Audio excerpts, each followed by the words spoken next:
This is the Money Hour with your host, Tina Mitchell, on Alternative Talk, AM 1150. Now, back to the show with local mortgage and finance expert, Tina Mitchell. Welcome to the Money Hour with your host and mortgage expert, Tina Mitchell, right here on 1150 AM KKNW, the Saturday, October 25th show. My goal is to keep you up to date on the latest news and trends in our local economy. Keep me tuned in, and I will definitely keep you informed. If you're listening to my show at a different day or time, you're listening to a rebroadcast, to talk with myself or any of the guests that I have in studio, please pick up the phone. Call in to the show at 1-855-400-1150. Again, that's 1-855-400-1150. And I can connect you with any of my guests, or you can always go online to themoneyhour.com. And in studio right now, I have Carol Bianco with Team Red Keller Williams Realty, Puget Sound. Life changes can be exciting, and the transition into senior is no exception to that rule. Less responsibility, more time, simpler life. What a great life ahead if you prepare for it. And that really is what my conversation is with Carol today. And real estate is a big part of that transition. And so I'm just excited, Carol, to have you here first time in studio. Yes. And a little background about Carol. Carol is a senior living real estate professional with Team Red Keller Williams Realty, Puget Sound, retained as a sales and marketing consultant for several large retirement companies. Carol is an accomplished senior living development and lifestyle professional. She has enjoyed meeting with seniors and their families for more than 15 years. Team Red invited Carol to join them in 2013 as the team benefits from her expertise in senior living options and its important relationship to residential real estate. Her clients report Carol demonstrates a true warmth and passion for her clients and profession. Again, Carol, just very, very excited to have you here. And I'd like to go ahead and start out, tell a little bit more about how you got into the real estate industry. Kind of roundabout. My first career was developing fitness clubs with Oh, my husband. And we built 8 clubs here in Washington that were Pacific West Sport and Racket clubs. uh-huh. And so development is a big piece. Real estate's a big piece of building out multi-million-dollar buildings and then managing and operating them. Unfortunately, he died very young, so I had to go into a second career. Okay. And that was advertising. And in the course of that advertising, I was a partner in an ad agency. One of our major clients was Quad C, and they were developing and opening assisted living communities. At this point, it was in Thurston County and in Centralia. So, big client, we needed them. They were struggling. They asked me to go down and open their Olympia location, which was called Sequoia Village. And since that's what I do, is market and open buildings and so forth. And I found it to be a very fulfilling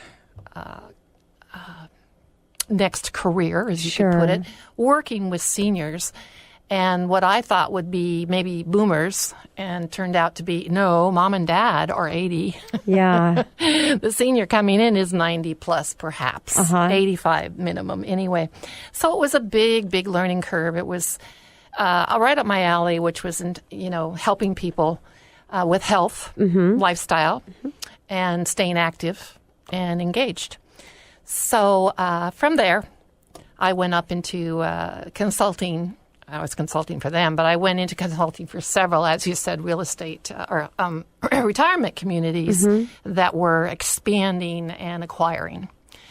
And through that, I learned an awful lot about senior living, the psychology of the family. Yeah. Gosh, all those dynamics that are so stressful that go into it. But the big, big piece that I knew that I could help with less stress for them was their home. Yep. Often was their major asset, still is today for most seniors. Sure.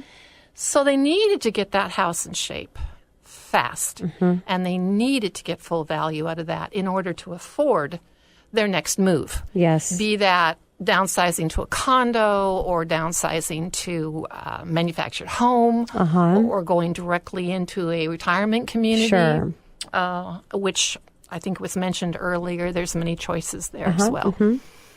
And often you're dealing with the spouse that doesn't want to leave and the one that does. So I kind of come into the decision where there has to be a decision, and help them negotiate and navigate those feelings, emotions, help assess the situation. I can also tell where they're appropriate, where they would most benefit to move to.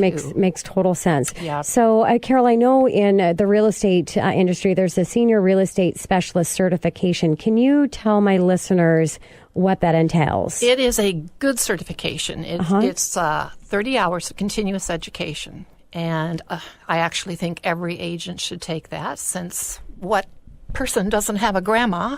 Exactly. Yep. Or an older adult that needs to, they'll probably need some directives. Anyway, that's great certification. Does not come, I guess I'm prejudiced to say I have experience at actually working with seniors and understanding their needs. Fears. Sure. Yep. Fear is a big part of this. It literally paralyzes them. Yeah. And so, I feel much more specialized in the field than just this designation indicates. Yes. But that is a great start. So it's, at a minimum start, if you're going to be having a real estate agent represent you during the process. Good point. In that, you want to make sure that they have, at minimum, the certification that says they've gone through at least that 30 that hours. Training, yes. So what should someone look for when they need a realtor who really specializes in senior transition? So what else can they look at to know that they specialize in that? Right. I think it has a lot to do with integrity. The house is probably going to need to address 30, 40 years of delayed maintenance. Yeah. So we're talking about a roof. We're talking about things that'll really be needed to make that house marketable. Okay. That comes into knowing who your resources are. And as a team, we have very specialized and vetted resources for those needs. Contractors, roofers, plumbers, electrician, mostly. The panel needs to be updated. Yeah, yes. And these things aren't inexpensive, but they don't have to be a deal breaker, so to speak, because there's a number of ways that we can help negotiate to pay for that at escrow. And again, that comes in with the experience. Yeah. So having the resources, and I know that you guys over at Team Red, and the extensive process that you go through to build that team together is pretty amazing. So what kind of services do you generally provide when someone chooses to sell the family home and downsize to a home where they can age in place? What we do is streamline that process. So we bring in experts that we've worked with closely for packing, space management, where are they going to move to, what can they take, unpacking.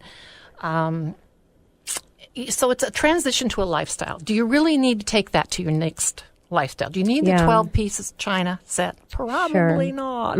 But there's still tremendous emotion involved around that. So we bring in experts to do estate sales that help the family choose which items are going to go where. Okay.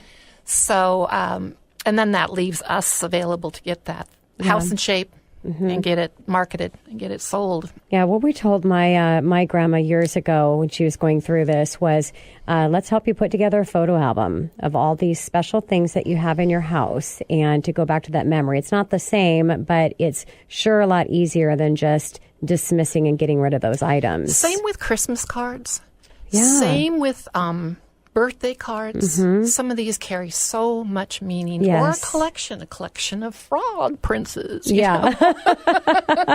Take a picture, make an album of it. Yeah, yes. makes total sense. Good advice. So when should a family start talking about the transition planning? I talk to people of the age, baby boomer, talk to my friends that have maybe weekly tried to initiate that conversation and just gotten totally buffaloed. Yeah, yes. We're not talking about that. Generally comes when there's crisis. Yeah. But we would like to be able to get that process moving much sooner. Yeah. And I would say at least 5 years before any crisis hits. Yes. Then they're moving with choice, and they're also invested in their decision. And it just it doesn't have to be a stressful move. Yeah. It's, as you opened up with, it's just another chapter in life. And if you are starting late and you're thinking, you know what, I really should have started having this conversation earlier, it's even more reason why you really need to work and connect with a team that knows what they're doing. And I had the privilege to be at a presentation over at your office, Carol, when you had some interviews by seniors that you were helping, and the story of literally they were in the process of moving and her, to downsize and her husband passed. And, yes. It was just a heartfelt story, and her appreciation of love that went out to your team for everything that you did for her in those hard times. He was so ill, Tina. Yeah. And I just had to laugh when I got an email from Kathy, and it says, "Okay, we have horses to sell." Yeah, we sold her horses. Yes, so it was that they quite could move. the team effort that you definitely did to take care of her, and that was one client. So I just can't imagine how many stories of people that you have that you've helped. So you named your talk today as Life by Design, Not Default. How can people prepare for a life by design so that they don't have to age, or they can age with options? Mm-hmm. That's a timeline. Yes. And that is sitting down and really forcing the situation to start talking about this. As Americans, we deny death. Yeah. We deny illness. We deny aging. And we have to embrace it with the family. And getting everybody on the same page, you'd be surprised how difficult that is. Yeah. But that's where it starts. And we work with AARP to do a number of seminars. And one of those seminars is Living Longer, Living Stronger. And just to bullet out to you what it really amounts to over a 3-day period of time, we talk about assessing your home, what needs to be done, health status, what can we project 2, 3, 4 years down the road, and hopefully the long-term care insurance is in place. But if it's not, again, we have to get full price out of that house. Sure. And then setting directives, the will, the power of attorneys, maybe a durable power of attorney, which is stronger. And then what we do next to say, we decide where to move, create a plan, and share with the family.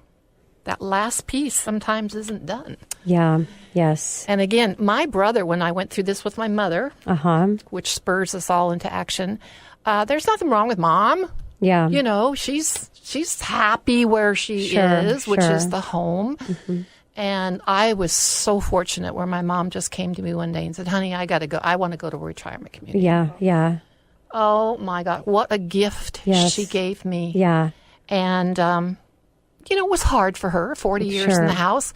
And I have to say, even though at that point I was in senior living, I was paralyzed of how to downsize the house, how to get stuff to who wants it, have an estate sale, refurbish the house. Yeah. And I didn't have a team read. And that's why I've been really drawn and passionate to this work. Yeah. And your workshops are just amazing. And I had the privilege to hear one of those at the home show. And I like how you guys went through the exercise to where, everybody had a list of questions to answer. And it really helps to open that conversation. So, as your host of the Money Hour, I encourage, if you're listening and you're a child, you have parents or grandparents, get in there and help now. Attend one of these workshops together as a family, because that really starts that conversation process, and it will help them open up to, you can really find out what are your wants, what do you need, and how can I help. And that really is, again, it's all about planning and preparing